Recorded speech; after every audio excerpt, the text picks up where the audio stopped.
नालो सबा है कुंभार नसर खान लिगारे मसलो इहो आहे त आउं हिते माइटनि में हुअसि पहिरीं ठीकु आहे। माइटनि मां कावड़ी वयसि हली टनुलियार में हिकिड़ी सखी मोह दरिया हुई। उते छोकिरी मूंखे गॾी हुन पंहिंजे घर मूंखे वठी वई। पंहिंजे घर में मूंखे वठी वई। उते माना मुंहिंजो हुन रिश्तो कराए रहियो। रिश्तो कराइनि पोइ माना मुंहिंजे माइटनि खे घुराइनि।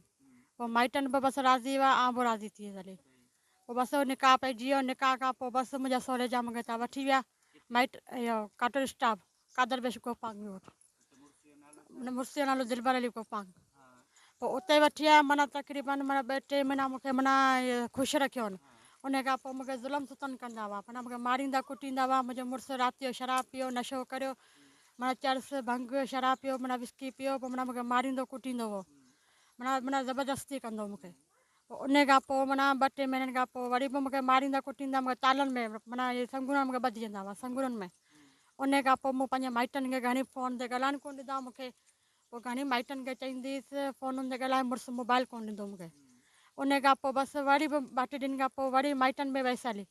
पोइ जेसि ताईं पेट सां हुअसि माइटनि खे सॼी कहाणी हक़ीक़त ॿुधाए माइटनि बसि माइटनि में वेही रहियसि। उन खां पोइ नंढिड़ो ॼाओ, नंढिड़ो नालो आहे शायान अली। उहो बि असां अस्पताल में ॼाओ। पोइ सॼो ख़र्चो पाणे मुंहिंजे माइटनि मुंहिंजे भाइरनि कयो हुओ, मुंहिंजी माउ कयो। नंढो नालो शायान अली आहे। उमिरि तक़रीबन माना हींअर 2.5 साल जो 2.5 साल जो आहे। उन खां पोइ वरी मुंहिंजे माइटनि वरी बि फ़ैसिलो कराए माना कोर्ट बि मूंखे चाढ़ियो। पोइ हुननि बयान सभु कुझु लिखाए कयनि। पोइ उन खां पोइ बसि हुननि ॾंढ लिखाए 10 लाख रुपया की अगरि जो छोकिरी माइटनि में वई त माइट ॾंढ माना 10 लाख भरींदा। जे अगरि मुड़ुसनि जे घरां निकिती त पोइ वरी सहुरे जन में वयसि। माइटनि ठीकु आहे फ़ैसिलो कराए सहुरे जन में वयसि। पोइ 2-टे महीना माना वरी वेठीसि। तक़रीबन हज वारी ईद में मूं हुननि खे माना हिननि कहाणी बि हिन पंहिंजे सलाह में कई। मुंहिंजो मुड़ुसु मुंहिंजो ॾेर उहो माना पालती में चइनि पिए त माना असां हिनखे मारींदासीं, हिनखे माना मारे कुटे मारींदासीं, हिनखे माना मारे ॾींदासीं, माना फांसी ॾिजंदासीं, त माना हिनखे टंगेजंदासीं। त हुन असां हिन टंगे माइटनि में चवंदासीं तुंहिंजी धीउ माना फांसी ॾिजरी, पाण खे माना मारे छॾियो। त असां माना हुननि प्लान ठाहियो। मूं ॿुधी वरितो। पोइ राति जो टाइम थियो। पोइ राति जो नंढिड़ो छॾे ऐं घर मां निकिरी वियसि हली। घर मां निकिरी वियसि। माइटनि में आयसि। माइटनि मूंखे कोन विहारियो। माइटनि मूंखे चयो मरण परण वास्तो ख़तमु।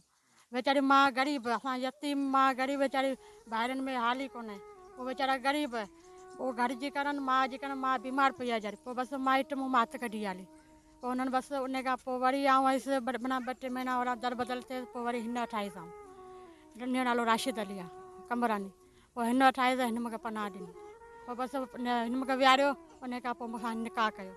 असां ॿिन्हिनि शादी निकाह करे रहियो। हा निकाह कयो। बसि आउं चवंदी हुन मुड़ुस खे तलाक ॾियणु चाहियां थी। ऐं मूंखे जेको नंढिड़ो आहे नंढिड़ो मूंखे मिले। नंढिड़ो मूंखे वापसी मिले।